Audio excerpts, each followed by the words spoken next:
साथियों, कल से आप लोग अपने प्रिय नेता कॉमरेड सुनील चंद्रवंशी की हत्या के खिलाफ भूखे प्यासे सड़क पर हैं, आंदोलित हैं। इसके लिए मैं आप तमाम साथियों को, जितने भी इस कार्यक्रम में जुड़े हुए हैं, उन तमाम लोगों को मैं पार्टी की ओर से, भाकपा माले की ओर से, भाकपा माले के राज्य कमेटी की ओर से क्रांतिकारी अभिनंदन करता हूं, सलाम करता हूं। साथियों, मरना सबों को है, एक न एक दिन सब लोगों को मरना है। और कोरोना काल के बाद आप लोग देख रहे हैं कि नौजवान लोगों का हार्ट अटैक कर जा रहा है।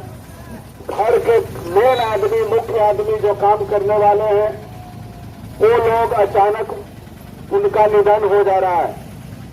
कॉमरेड सुनील जी आज हम लोगों के बीच नहीं हैं, लेकिन उनके न रहने से उनके परिवार वालों को सबसे ज्यादा लॉस तो हुआ ही है। सबसे ज्यादा लॉस समाज को हुआ है, भाकपा माले को हुआ है, गरीबों को हुआ है। गलत इस्तेमाल करके अपराधी लोग तो आम माओवादियों के नाम पर पर्चा किसी तरह से लिखते रहते हैं। ये 2009 से भाकपा माले के साथ जुड़े हुए हैं, आज से नहीं जुड़े हुए हैं। 2009 से भाकपा माले के साथ जुड़े हुए हैं। कभी भी किसी भी तरह से माओवादियों का कोई आरोप इनके ऊपर नहीं रहा है। माओवादियों ने किसी तरह का इनके ऊपर आरोप नहीं लगाया। इनके वैचारिक रूप से मतभिन्नता हुई, ये पार्टी को छोड़ दिए और भाकपा माले के साथ जुड़े और लगातार उस इलाके में आंदोलन करते रहे। तो मैं समझता हूं कि ये जो पर्चा साट करके वो इमामगंज वाले इलाके में सब लोग जानते हैं, पदाधिकारी सब लोग जानते हैं कि कौन इस तरह के करने वाले हैं। छुपाने की बात जरूरत नहीं है, इसको बचाने की जरूरत नहीं है। यदि आज बचता है तो फिर एक बार साबित होगा कि उन अपराधियों के साथ यहाँ के पुलिस वालों का साथ गांठ मजबूत है और वो पाल पोस करके वो राजनीति करने वाले, वो सत्ता के खिलाफ बोलने वाले, गरीबों के लिए आवाज उठाने वाले गुंडों को पाल पोस कर रखने का काम करते हैं। यह स्पष्ट हो जाएगा। इसलिए मैं आप लोगों से कहना चाहता हूं, यहाँ जो सुन रहे हैं उन तमाम पदाधिकारियों से कहना चाहता हूं कि इसको 10 दिन के अंदर अंजाम तक नहीं ले जाते हैं तो अगला पड़ाव मैं खुद यहाँ अमरण अनशन पर बैठूंगा।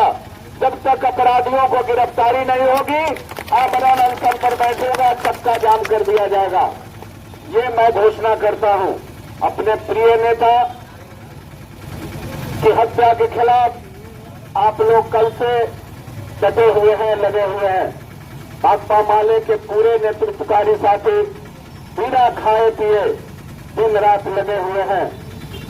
ये केवल हत्या का सवाल नहीं है, हत्याएं हो रही हैं, पूरे बेलगाम हो गई है पुलिस और ये अपराधी।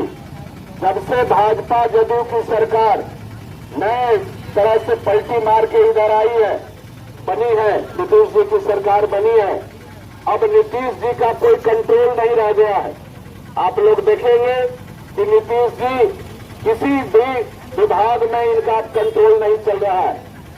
कहीं भी कोई भी डीएम जो मन में आ रहा है मनमाना कर रहा है। अभी तो हमें खबर मिली है कि यहाँ हथियार बांटे गए हैं। यहाँ जो है लाइसेंस जो है डीएम अनादरून वैसे लोगों को दिया गया है। वो जो हथियार दिया गया है वो कौन लोग हैं, वो हथियार का क्या इस्तेमाल करेंगे, क्या उनकी जरूरत हो गई कि उनके हथियार की जरूरत हो गई, कौन सा उनके ऊपर आफत आ गया। लड़ने वाले जो सामाजिक कार्यकर्ता है जिनको लगातार धमकी दिया जाता है, उनको हथियार देने की बारी आएगी तो कई तरह के नुस्खे लगा दिए जाएंगे। जो गरीबों के लिए लड़ाई लड़ने वाले हैं, जो संघर्ष करने वाले हैं, उनके ऊपर कई तरह के आरोप लगा दिए जाएंगे। लेकिन मोटी रकम लेने करके ये धंधा, यहाँ जो हथियार बांटने का जो धंधा शुरू हुआ है, ये कहीं से उचित नहीं है। ये अरवल जिला में वैसे ही हथियार का इस्तेमाल ऐसे अपराधियों को सहायता देने में लगता है, वो हथियार का इस्तेमाल किया जाता है।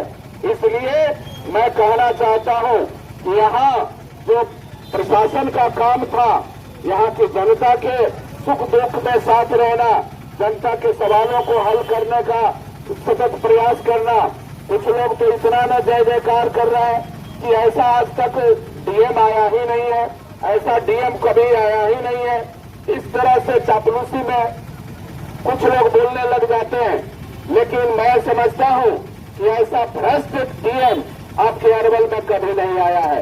इस पूरे आप देख लीजिए, सभी जितने भी आपके कार्यालय है, सारे कार्यालय बेलगाम हो गया है, सारे कार्यालयों से बांधा जा रहा है, उनसे आपका माहवारी बांधा जा रहा है। वो सारे लोग माहवारी लेते हैं, पहले हड़काया जाता है और उसके बाद जो है पैसा वसूला जाता है। ऐसा कभी भी हम लोगों ने नहीं देखा इतिहास में। लेकिन भाकपा माले ने सोचा कि चुप रहना, यहाँ जनता के हम लोग जय जयकार नहीं करेंगे, हम लोग इन लोगों के जय जयकार करने वाले नहीं हैं। विधायक भी हो गए हैं तो हम पहले सबसे पहले जनता के पक्ष में खड़े होंगे, जनता के लिए लड़ाई लड़ेंगे, जनता के मुद्दों के लिए संघर्ष करेंगे। हम चापलूसी करने वाले नहीं हैं, जी हुजूरी करने वाले नहीं हैं, दलाली करने वाले नहीं हैं। और इसके लेकर के यदि अगली कतार में आपकी लड़ाई को आगे बढ़ाने में लाठी गोली भी चलेगी तो लाठी खाने वाले हमारे लोग नेता रहे, हम भी आपके अगली कतार में लाठी गोली खाने के लिए तैयार रहेंगे। साथियों, हम लोगों की परंपरा रही है, महेंद्र सिंह को सीना में गोली मारा गया, आज जनता सड़क पर है। कोरोना काल में आप लोगों ने देखा था, कई लोगों ने हमको कहा, कई विधायक हमको खबर किए कि आप कोरोना काल में, कोरोना में आप चले जा रहे हैं वैसे वार्ड में जहां संक्रमित लोग हैं, जहां कोरोना जिनका बीमारी हो गया है, वहां जाने से भटकते हैं लोग, जहां परिवार वाले लोग अलग कर दे रहे हैं, और आप वहां जाकर के आप जा रहे हैं, जनता के बीच जा रहे हैं, मरीज के बीच जा रहे हैं। हमने उस समय भी हम लोगों ने जनता के साथ गद्दारी नहीं किया। हम लोग वहां जाकर के, जनता मर रही है, जनता परेशान है और हम घर में बैठे, ऐसा हम लोगों से नहीं होगा। भाकपा माले के बुनियाद ही इसी रूप में हुआ है कि जनता की सेवा करो, जनता की सेवा करो, इसी रूप में भाकपा माले की तैयारी हुई है। भाकपा माले जो बना है जनता की सेवा करने के लिए बना है और